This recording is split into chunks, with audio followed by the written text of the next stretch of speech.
Land 10 గుంటలు పోయినాక మాకు ఇల్లు ఇస్తా అని ఆ రోజు చెప్పారు. చెప్తే ఇయ్యలే. మళ్ళీ ఇస్తా అంటే మేము కూడా ల్యాండ్ పోయింది కాబట్టి ఇస్తారేమో అనుకున్నాం. ఫస్ట్ లిస్ట్ తయారు చేసిర్రు, అది పోయింది కేసీఆర్ ఉన్నప్పుడు. మళ్ళీ ఇప్పుడేమో ఈఆర్ గారు వచ్చి అందరికి సెకండ్ లిస్ట్ లో తయారు చేసిర్రు. అందులో మా పేరు వచ్చింది. వచ్చినాక ఇల్లు రాత్రి మార్చుకుంటే ఎట్లా సార్? మా పరిస్థితి ఏంది చెప్పండి మీరే. పాత లిస్టు పోయింది, పాత లిస్టు రాత్రినే తయారు చేసిర్రు. పేరు ఉంది ఆల్రెడీ. ఫస్ట్ లిస్టు నాదే, అసలు లేకుండా రాలే.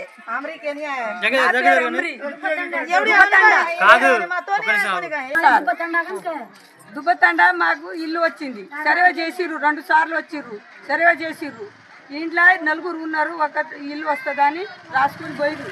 ఫస్ట్ లిస్టు నాదే, అమ్రి అని పెట్టిర్రు. ఫస్ట్ లిస్టు నాదే, ఇల్లు వచ్చింది నాది. 2సారి 3సారి కూడా వచ్చింది. ఇప్పుడు రాత్రినే చెడగొట్టి కొత్త లిస్టు తయారు చేసిర్రు. మాకు ఇల్లు లేదంటారు. రాలే ఇల్లు నీకు లేదన్నారు. అప్పుడు ఎట్లా ఉంటది మాకు? అందుకనే వచ్చిన వాళ్ళకి చూసి మళ్ళీ చేసి చెప్పాలి. కానీ కొత్త లిస్టు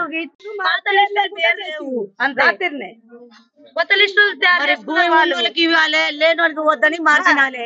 మీకు భూమి మీ స్వాధీనం మీకు ఉన్నది కదా, మీది పోతే చెప్పండి. ఒకవేళ మీది ఉంది కదా, మీది ఉంది కాబట్టి మాట్లాడే ఛాన్స్ లేదు.